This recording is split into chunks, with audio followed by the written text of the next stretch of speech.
dun, dun, dun, dun, ding, ding, ding, ding, ding, ding, ding, ding, boom. Happy Halloween!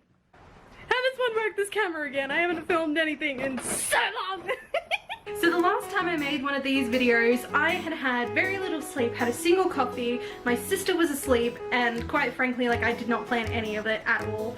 I literally just made it up on the spot. And you guys seem to like that. This time, we've stepped it up a little notch because I've had 2 coffees, I've just gotten home from work and I'm just about to go for my second shift.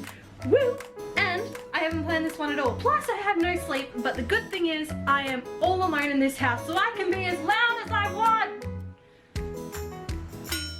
I wanted to talk to you because today, Piss off, ghost! So I wanted to make this video because on the intended date of uploading this, it is currently Halloween. I wanted to talk about some of the creepy stuff that I know. Some of it's not that creepy. I know I'm doing like creepy recommendations and things aren't even that creepy because I don't ingest that many creepy things. Shut up, I'm doing it anyway. I really should script these things. Yeah, so I've currently got about half an hour until I have to get ready for work again, so let's smash this out, shall we? Creepy recommendations for you this Halloween.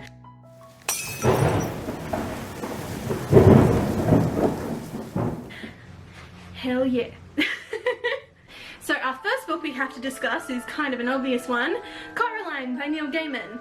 Now if you don't understand why this is an obvious choice, we are actually doing this for the Swell book club in just a few days time, and I know for a fact that it doesn't take that long to read this book. It's quite a skinny one, and if you want to see exactly how long it takes to read this book, why don't you go over to our previous video by Bethany, who decided that she was going to read this in one sitting, and she did, and she vlogged it, and it was really fun and cute, and it's just such an easy watch.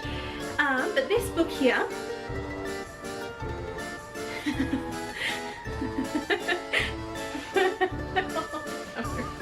so it's a creepy book, it's amazing.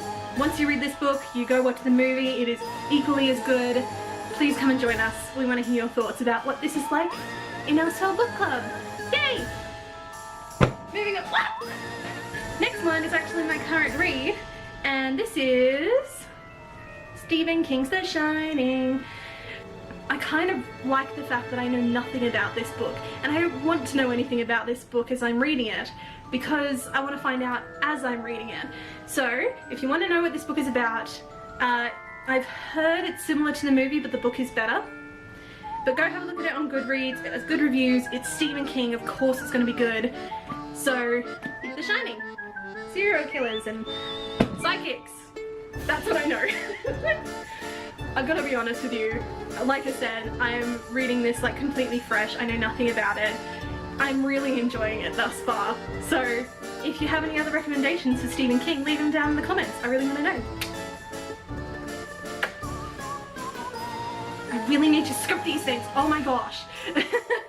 The next book we have is another pretty short one called The Strange Library by Haruki Murakami. Now Murakami is a really fantastic Japanese author, and I decided that I was going to recommend this book to Bethany for one of her readathons because it was like a really small one, really easy, but I have a feeling that she was looking for something a little bit more substantial than what it is, because the truth be told, it is a very short, very creepy story, and the postmodern techniques that they use to actually tell the story is fantastic. Plus it like really encapsulates the terror that this main character feels, and truth be told, it's not substantial, but it is like a really quick, fun read if you're into that sort of thing. Clearly Bethany isn't, but that's okay. So those are all the books that I want to recommend, but there are a couple of other things around that I feel like you guys need to try out if you're looking for that creepy sort of thing on Halloween. I nearly said Valentine's, that's creepy enough. Imagine having a significant other. So, if you're looking for a really quick game that has a lot of creepy things about it, but you're also kind of interested in folklore, I would recommend the 2013 game, Yearwalk. When you open up the game, you almost expect it to be this really peaceful time. You're walking through the snow, there are like little animals that you see in the forest, but then you actually start seeing things that eventually become a little bit creepier, and then you have this companion app that comes with it that's completely free that shows all this lore that's going on and the actual legitimate folklore that surrounds it. And it is a masterfully designed game. It is creepy, beautiful. There are some jump scares, just warning you here and now. It is just this fantastic way of showing this different culture and the beauty behind it, and I just... it's been a while since I've played that game, but it still sticks with me and I want to play it again for Halloween this year. Next we have a game that Ashley has actually recommended to me, and she sat down and watched me as I was playing it. But this one is called Oxenfree. Oxenfree is about a bunch of kids who decide to go off and have this little adventure on this island where a lot of creepy things have happened. Is it haunted? Like, what's going on? But like, it's just brilliant. The way that they use sound and text and choices that actually affect your relationships with the friends that are there. The voice acting is brilliant. The art is wonderful, but it's also like really creepy. It like has this, I don't believe there are any jump scares, I don't remember any jump scares, but it is just this constant feeling of unease throughout the entire game, and it's just fantastic. If you feel like something lighter but also kind of creepy. So 100% recommend. I think you can also get it on the phone as well as on Steam, so if you wanted to get that one, go ahead, you've got no reason not to. Next, I'm not exactly sure if this one classifies as a creepy story, but I do kind of feel like it's one of those ones that has that vibe, plus like fairy tales and things. It's just a little bit more mature. Now, if you don't know anything about The Wolf Among Us, it's actually like a group of fairy tale characters that are living in this corner of New York that's kind of led by the sheriff, the big bad wolf, and eventually they discover a murder has occurred, and so he's trying to solve this murder. The art style is just fantastic. I mean, we all know Telltale Games, but this is my favorite one from them. They just stepped it up with The Wolf Among Us, and it's just creepy and edgy and bloody, so violent. So warning there, it's quite violent, but also at the same time it's fun, so what are you gonna do? This next one is a mini-series that is available completely free online. All episodes are available, called...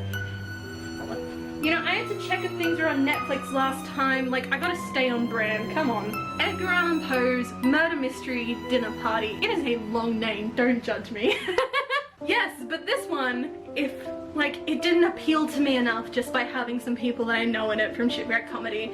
It is just this hilarious, ridiculous, creepy, Cluedo-esque environment, except the twist is it's all your favorite like classical authors, okay? And some creepy stuff goes down and hijinks.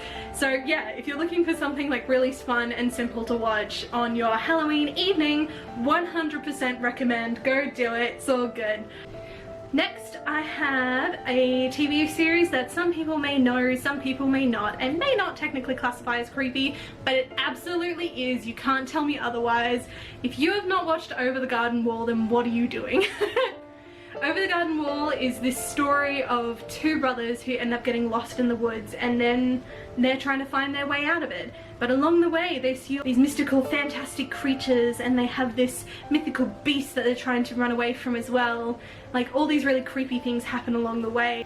It's just, the only word that I have for it is charming. Honestly, there's no other word that I can use to describe it.